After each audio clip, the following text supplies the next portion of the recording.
I never imagined a 30-second TikTok clip could destroy my life. Before we begin, don't forget to like, share, and comment below telling us the country you're watching from. Your support helps us share more incredible stories. It started on a quiet Wednesday evening. I was in the kitchen, washing plates, when my cousin, Daniel, stormed in, phone in hand, eyes glowing with that fake confidence he always had. "You're trending," he said, smirking. I frowned. "What do you mean trending?" He flipped the phone to my face. There it was. A TikTok video of me, edited, twisted, completely out of context. He made it look like I stole money from my aunt. He added dramatic captions, sad music, and even fake screenshots. The comments were brutal. "She looks like the type. Stealing from family? Shame. Lock her out." My heart dropped. "Why would you do this?" I whispered. Daniel shrugged. "Relax. It's content. You'll be fine."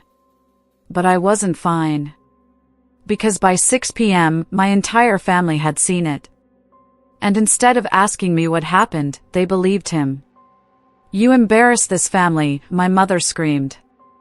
"I didn't steal anything." I cried. "He edited it.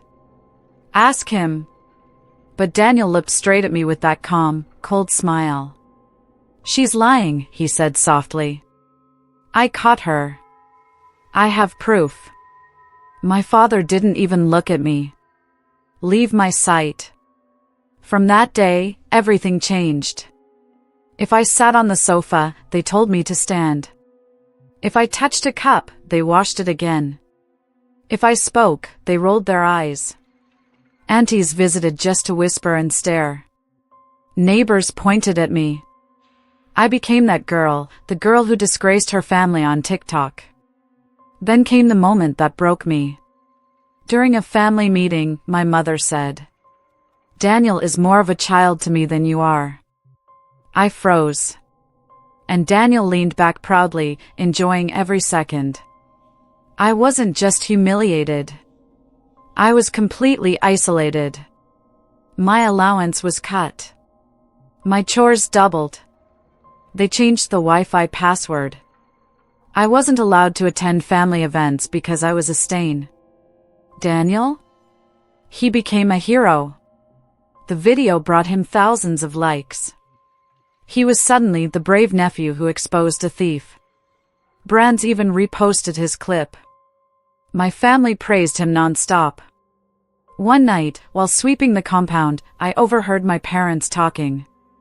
"I wish she was more like Daniel," my mother said. I stood there in the dark, broom in hand, feeling my heart tear open. I didn't eat that night. I didn't sleep. I just cried until there were no tears left. But life has a strange way of exposing people. One afternoon, Daniel forgot his tablet in the living room. I wasn't trying to snoop, but the screen lit up with a message preview. "Bro, that TikTok you made, you know it's fake, right?" My breath caught. I picked up the tablet. There were messages. Voice notes. Draft videos. Even the raw footage he edited to frame me. He did all of it on purpose. For clout. For likes. For attention. My hands shook, but not from fear this time, from clarity. This was my turning point. I copied everything to my phone. Every message. Every recording. Every file. I didn't react. I didn't confront him. I acted normal.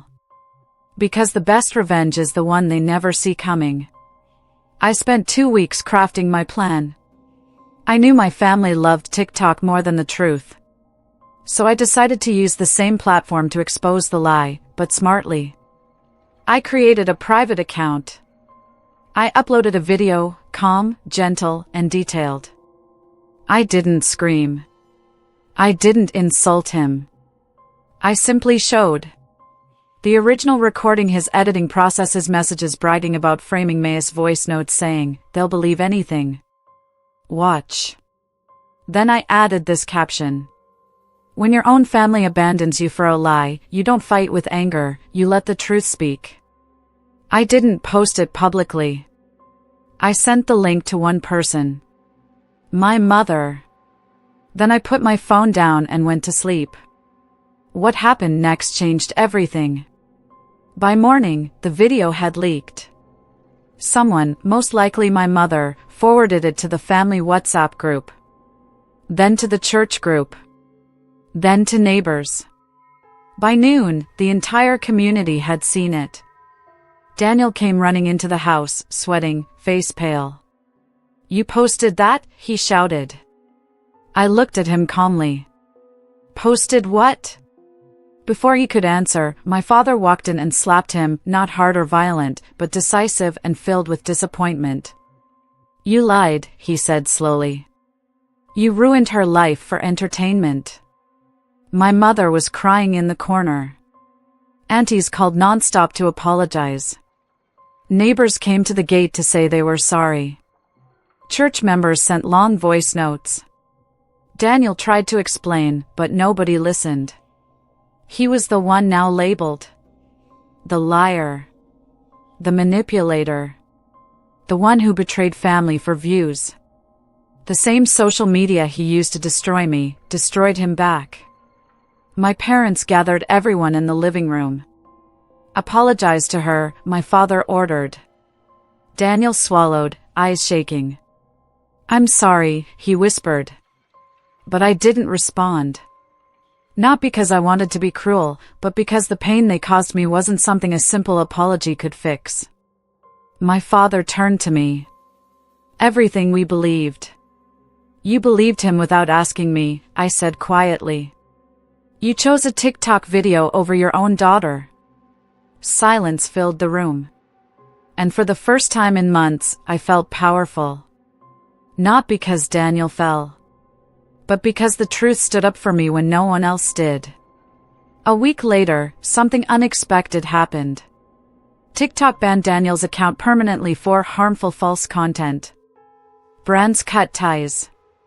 He lost all the attention he once enjoyed. Meanwhile, my private video was shared by a popular motivational page with millions of followers. The caption read, "Proof that not everything online is true. Protect the innocent." My account began to grow, not with drama, but with people who related to my story. People who had been betrayed. People who had been misunderstood. People who had been abandoned. And that's when I understood the real twist.